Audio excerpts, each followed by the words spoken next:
한 주간 건강하셨습니까? 한 주간 또 삶의 어려움과 또 아픔이 있었던 분들에게는 주님의 위로가 함께 하시기를 주님의 이름으로 축복합니다. 오늘도 하나님이 주시는 오늘 우리에게 주시는 말씀을 통해서 주님이 주시는 은혜와 교훈이 있기를 원합니다. 지난 주일에 이 사울의 회심에 대한 이야기를 함께 나눴습니다. 사울이 회심한 이후에 다메섹에 있는 제자들과 함께 시간들을 보내었습니다. 여기서 말하는 제자들은 예수님을 따라다녔던 그 제자들이 아니라 예수 믿는 성도들을 가리켜서 지칭하는 말인데요. 이 예수님을 믿는 성도들, 그리스도인들에게 사울은 예수님에 대해서 깊이 듣게 됩니다.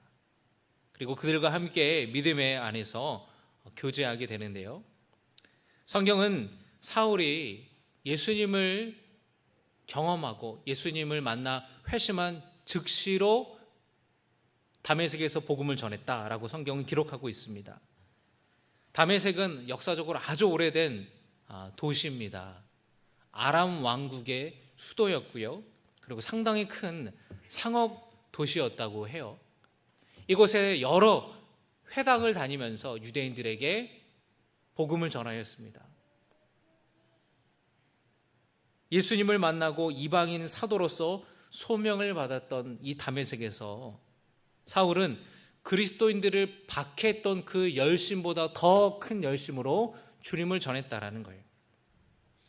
그런데 이전에 사울을 알고 있는 사람들이 이런 모습을 보면서 깜짝 놀랐습니다. 왜냐하면 사람이 180도 변했기 때문에 그래요. 여러분, 우리나라에서 우리 사람들이 말할 때, 흔히 말할 때, 야, 저 사람 변한 거 보니까 죽을 때가 됐나 보다, 이런 얘기 하지 않습니까? 근데 변해도 너무 많이 변한 거예요. 그전에는 목숨 걸고 예수 믿는 사람들을 박해하고 붙잡아 가두는 사람이었는데 지금은 목숨 걸고 예수 전하는 사람이 됐으니 사람들이 의아해하는 겁니다. 무슨 일이 저에게 일어났는가? 어떤 일이 일어났기 때문에 저 사람이 저렇게 변했지? 사람들이 궁금해하기 시작했어요. 그리고 의아해했습니다. 사울은 자기가 다메섹으로 오는 그 길에서 예수님을 어떻게 만났는지, 그리고 예수님이 자기를 이방인의 사도로 부르셨다는 이야기를 전하면서 누구보다 열심으로 예수님을 전하였어요. 오늘 여러분 23절의 말씀부터 함께 말씀을 보았는데, 이 말씀을 보면은 여러 날이 지나매라고 되어 있습니다. 9장 23절의 말씀을 우리 같이 보겠습니다. 여러 날이 지나매 유대인들이 사울 죽이기를 공모하더니. 여러분, 이 말씀이 여러 날이라는 것이 우리가 생각하는 며칠이 아니에요. 아무리 사울이 사람이 바뀌어서 예수 믿는 사람들을 핍박하고 박해하다가 복음을 전하는 사람이 됐다고 며칠 만에 그 사람을 잡아 죽이려고 합니까? 이 여러 날이라고 하는 것은요, 3년의 시간을 의미하는 거예요. 사도행전에서는 여러 날이 지나매라고 되어 있지만, 여러분 갈라디아서 1장의 말씀을 보면은 사도 바울이 갈라디아 교회 성도들에게 보낸 편지, 갈라디아서 1장에 보면은 자기가 어떻게 예수님을 만났는지 그 이후에 대해서 사울이 전하고 있어요. 그가 예수님을 만난 회심한 이후에 아라비아로 향했다라고 말합니다. 아라비아라고 한다면 요단강 동편에 있는 나바테아 왕국이에요. 그곳에 가서 머물면서 복음을 전했고 다시 다메섹으로 돌아왔습니다. 그리고 예루살렘으로 돌아가기까지 3년이라는 시간 동안 사울이 복음을 전하였어요.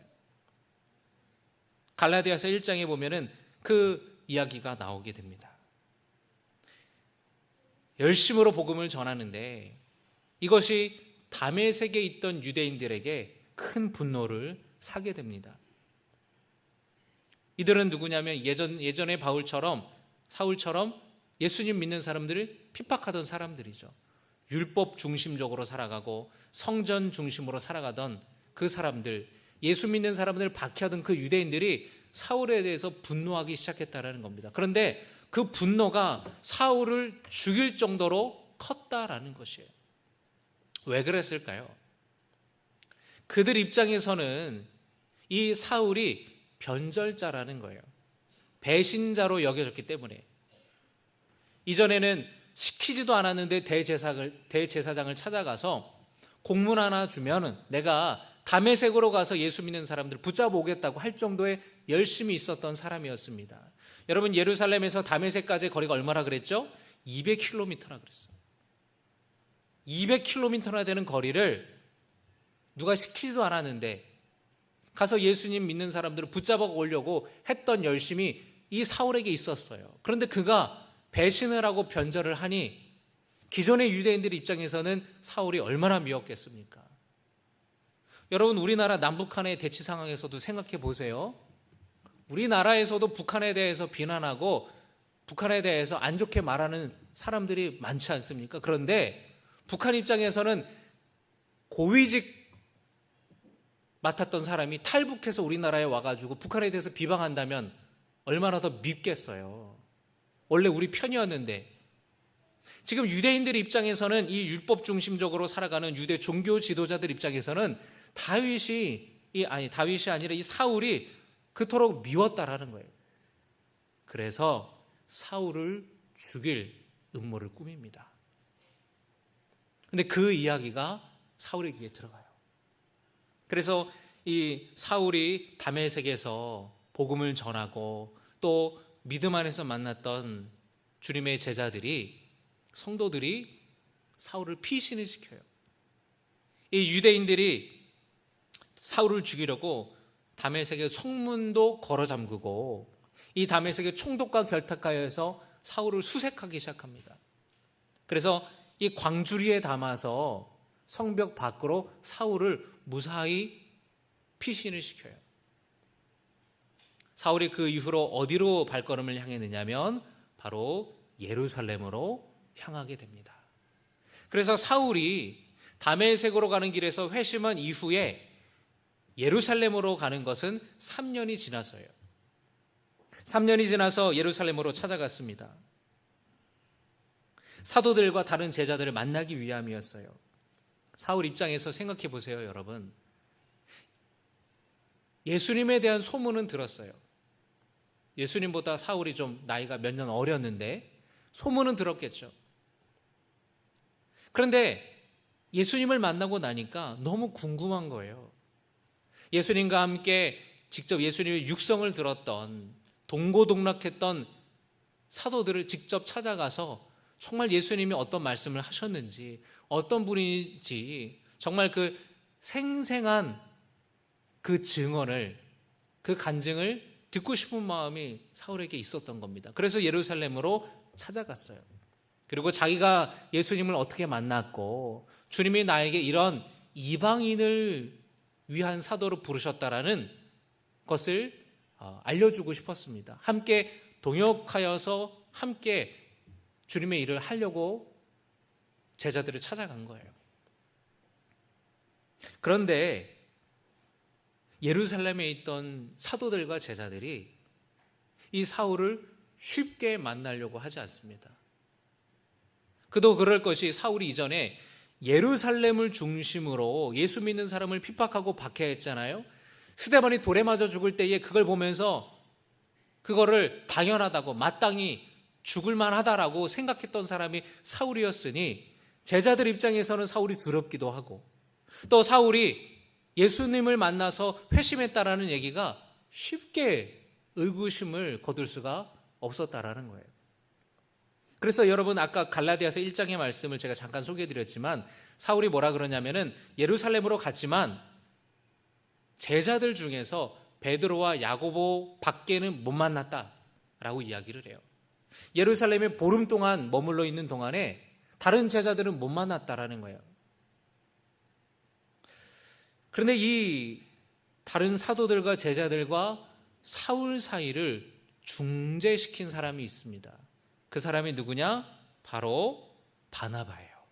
오늘 말씀인 제목에 제자 바나바인데, 이 바나바가 중간에서 역할을 잘 해줬습니다.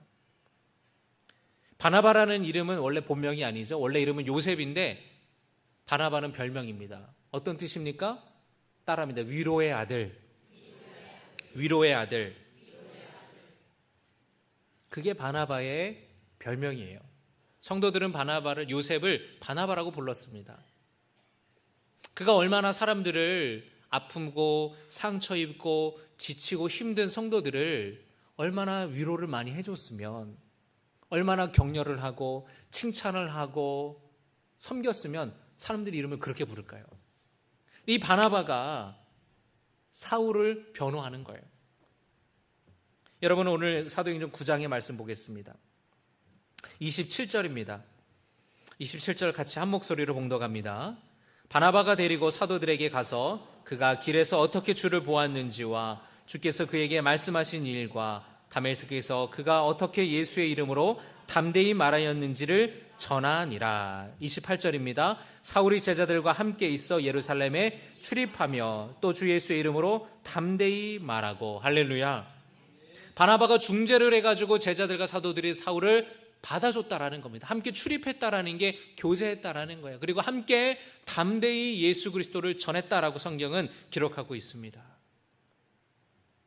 이 바나바는 사울에 대해서 알고 있었어요. 그가 어떻게 예수님을 만났고 다메섹에서 어떻게 담대하게 복음을 전했는지를 그가 눈으로 보고 경험을 했어요. 그래서 중간에서 마음을 열지 않는, 여전히 두려워하는 사도들과 제자들에게 중간에 이 사울에 대해서 변호해주고 역할들을 해주는 거예요. 그제서야 사울이 정말로 그리스도인이 되었음을 제자들은 받아들이게 됩니다. 이 바나바의 역할이 무척이나 컸다라는 거예요. 그 도움으로 제자들의 마음의 문을 열고 사울이 예루살렘 교회에 잘 정착할 수가 있었습니다. 여러분, 우리 교회에 새로운 성도님들이 오시면 새가족 교육을 하죠.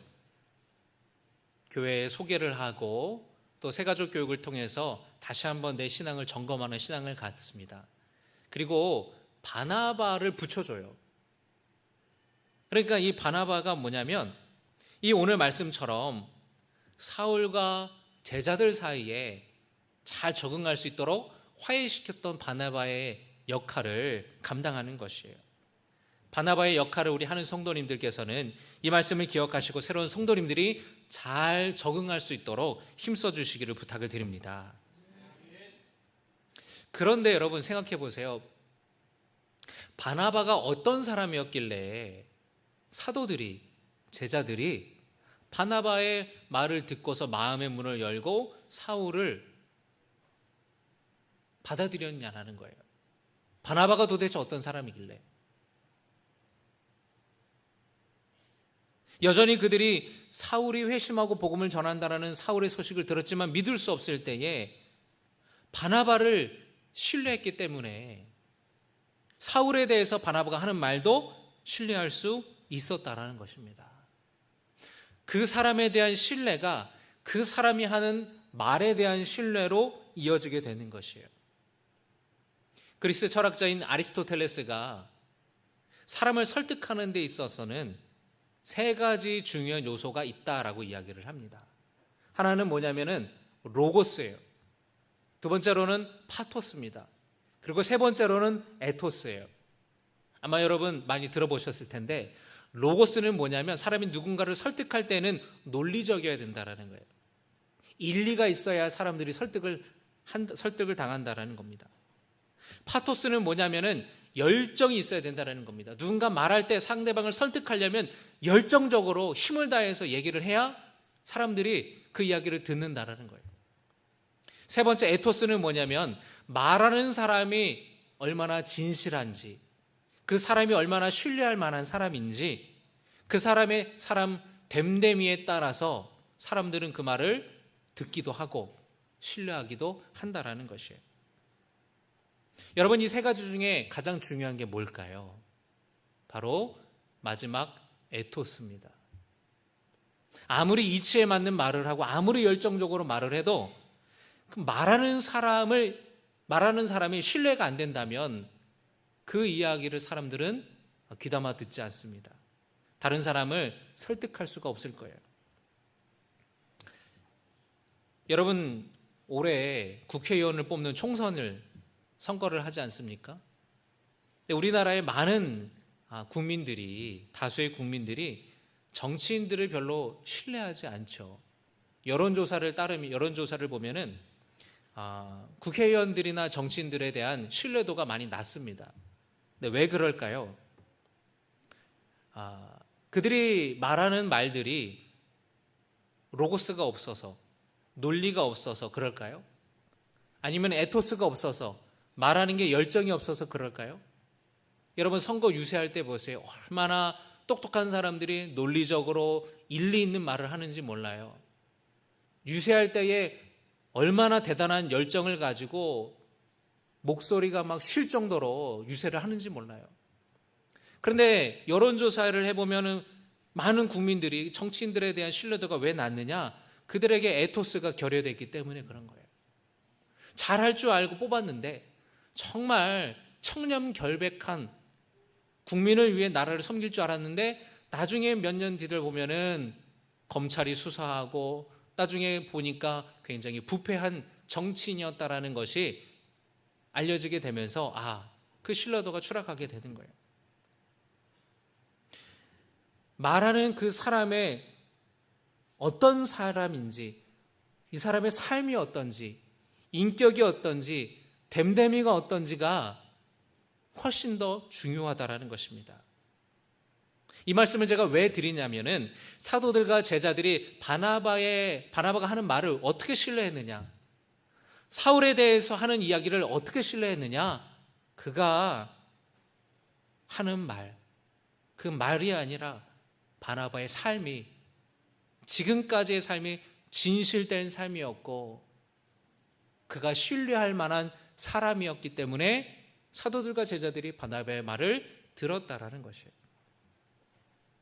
여러분, 사도행전 11장 24절에 바나바에 대해서 사도행전은 이렇게 누가는 기록하고 있습니다. 같이 봉독합니다. 바나바는 착한 사람이요. 아멘.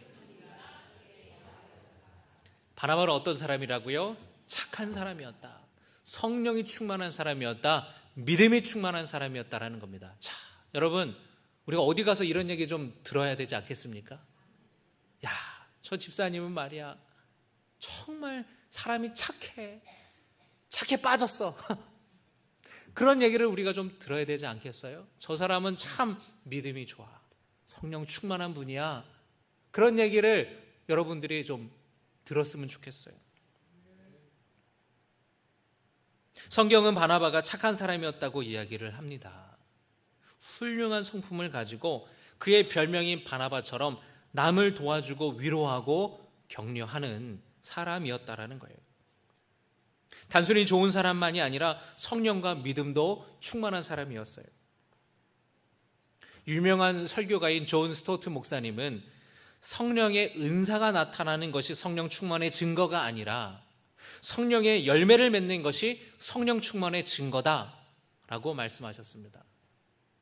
여러분, 우리가 성령 충만에 대해서 오해하는 부분이 있습니다. 편협하게 보는 부분이 있어요. 뭐냐면 저 사람이 뭔가 이렇게 방언하고 열심히 통성으로 기도하고 막 뭔가 뜨거운 모습을 보면은 저 사람은 성령 충만한 사람이구나, 이렇게 생각을 하게 돼요. 근데 그것만이 아니라는 겁니다. 성령의 열매가 나타나는 것을 보면서 성령 충만하다라는 것을 보게 된다라는 것이에요. 그게 증거라는 겁니다. 여러분, 성령의 9가지 열매가 뭡니까? 따라합니다. 사랑, 희락, 화평, 인내, 자비, 양선, 충성, 온유, 절제. 여러분, 외우시기 바랍니다. 3가지씩 나눠서 외우면 쉽게 외워져요. 사랑, 희락, 화평, 인내, 자비, 양성, 충성, 온유, 절제. 3가지씩 끊어서 외우면 쉽게 외워집니다. 이런 열매들이 내 삶에 있는가? 성령 충만한 사람은 이런 열매를 맺는 사람이라는 거예요. 여러분, 오늘날에 이 세상에 필요한 사람은 바로 바나바와 같은 사람이에요. 갈등과 분열과 상처로 찢겨진 이 세상을 다시 하나로 묶어주고 화해시키는 일을 예수님을 믿고 따르는 저와 여러분이 감당할 수 있기를 주님의 이름으로 축복합니다. 바나바에게서 우리는 예수님의 향기를 느낄 수가 있어요. 여러분, 꽃이 내가 좋은 향기를 내야지 그렇게 의식적으로 한다고 해서 향기가 나는 게 아닙니다. 꽃이 있기 때문에, 향기 있는 꽃이 있기 때문에 향기가 느껴지는 거예요. 여러분, 우리가 선한 영향력이라는 말을 많이 씁니다. 저도 참 좋아하는 말인데, 선한 영향력을 끼쳐야지라고 하는 것이 내가 어떤 지위를 갖고 내가 알려지고 또 내가 어떤 부를 소유한다고 그것이 가능한 것이 아니라는 거예요. 내가 그냥 정말로 이 바나바처럼 내가 예수님을 닮은 성품이 있다면 내 안에서 사람들은 예수님의 향기를 느낄 수가 있는 거예요. 나를 통해 사람들은 선한 영향력을 입는다라는 겁니다. 바나바는 어떤 사람이었습니까? 갈등을 해결하는 사람이었어요. 위로하는 사람이었습니다. 돌보는 사람이었어요. 여러분, 오늘 말씀을 통해서 나를 돌아보는 시간이 되기를 원합니다. 과연 나는 예수님의 인격과 성품을 닮았는가? 나는 교회 안에서 일상생활 속에서 바나바처럼 다른 사람들을 위로하고 칭찬하고 격려하고 세워주며 살아가고 있는가? 아니면 비난하고 정죄하고 판단하고 평가하며 살아가고 있는가? 나는 과연 신뢰할 만한 사람인가? 과연 내 말을 듣고 사람들은 내 말을 신뢰할 수 있는가? 내가 그런 삶을 살아가는가? 내 안에서 성령의 열매가 맺어지고 있는지 우리 삶을 돌아보기를 원합니다. 사랑이라 화평, 내 삶에 사랑이 넘치고 기쁨이 넘치고 화평함이 있는 겁니다. 다른 사람들과 함께 화해하며 살아가는 것이에요. 인내자비 양선, 인내하고 자비를 베풀고 선을 행하며 충성 온유 절제, 신실한 마음으로 살아가며 온유하며 절제하며 방탕하게 살지 않는 삶, 이런 열매를 맺으며 살아가는 성도 되시기를 주님의 이름으로 부탁을 드립니다. 그럴 때 여러분의 가정이 변화되는 거예요. 여러분, 믿지 않는 남편 전도하고 싶죠? 그러면 성령의 열매를 여러분이 가정에서 맺어보세요. 남편에게 온유하고 남편에게 자비하며 남편에게 인내하며 기쁨과 사랑이 있다면 남편이 그 아내에게서 느껴지는 예수님의 향기를 맡게 되는 것이에요. 여보, 나도 한번 당신 따라 가볼까? 어딜요? 아니, 당신 거기 일요일마다 가는 데 있잖아. 교회요? 이 사람이 왜 이래? 당신 뭐 사고 쳤어? 여러분, 분명히 남편은 그걸 느낄 겁니다. 내 삶에 성령의 열매가 맺어진다면 여러분이 우리가 생활하는 직장이 달라지고 우리가 거하는 공동체가 분명히 달라질 거예요. 그 선한 영향력이라는 것은 그렇습니다. 여러분, 우리는 어느 모임을 가잖아요.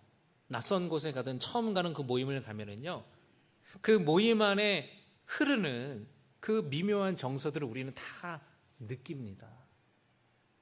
아, 여기 가니까 사람들이 다 환영해주고 사람들이 참 좋네. 아, 나도 이거 같이 이 취미 활동하면서 이 사람들이랑 같이 어울리고 싶다. 이런 마음이 드는 데가 있어요. 근데 어디를 가면은 여기는 이렇게 좀 불편하지, 왜 이렇게? 이렇게 사람들 눈빛이 이렇게 냉랭하지? 나는 다시는 오지 말아야겠다. 여러분, 우리는 우리 스스로 느껴요. 그곳의 분위기가 어떤지, 그곳에 흐르는 정서가 어떤지. 여러분, 교회도 마찬가지입니다. 교회 왔는데 여기 교회는 너무 사람들이 밝고 너무 참 은혜가 되고 그 느껴지는 분위기가 있어요. 근데 어느 교회는 가면은 냉랭하고 본체만 채하고.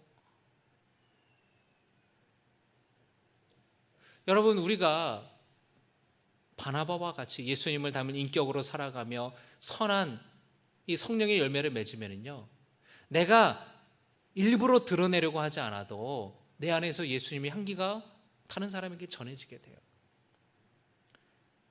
여러분, 마스크를 써도요, 향기는 전해지더라고요. 딱 교회 들어오는데 마스크를 썼는데 주일 이제 꽃꽂이 봉헌을 하는 분들이 와서 꽃을 꽂는데 예배당 들어올 때부터 향기가 탁 나요. 1층에 올 때부터 향기가 나요. 마스크를 향기가 뚫는 거예요. 여러분, 그런 성도 되시기를 주님의 이름으로 축복합니다. 그게 부흥의 시작이에요. 내가 바나바처럼 예수님의 인격을 닮은 내 성품이 예수님의 성품을 닮아가며 성령의 열매를 맺으면요, 거기서부터 부흥이 시작되는 것이고, 거기서부터 전도가 시작되는 거예요. 여러분, 저는 여러분을 참 만나게 된 게 참 감사해요. 우리 신갈교회 성도들을 만난 게 저에게 참 큰 복입니다. 하나님이 나를 이렇게 사랑하셔서 이렇게 좋은 성도들을 만나게 하신 것을 저는 참 감사해요. 그러지 않습니까, 여러분? 성도들 입장에서는 좋은 목사님 만나는 게 복이에요. 여러분, 복 받으신 거예요. 저도 복 받은 겁니다. 여러분, 생각해 보세요. 목사가 목회를 하는데 교인들이 맨날 싸운다고 생각해 봐요. 서로 싸우고 서로 다투고, 찬양하자 그러면 찬양도 안 하고, 아멘하자 그러면 아멘도 안 하고, 기도하자 그래도 기도도 안 하고, 전도하자 그래도 전도도 안 하고, 그렇게 막 서로를 쏘아붙이고, 그런 데서 목사도 목회하기 싫어요. 여러분, 생각해 보세요.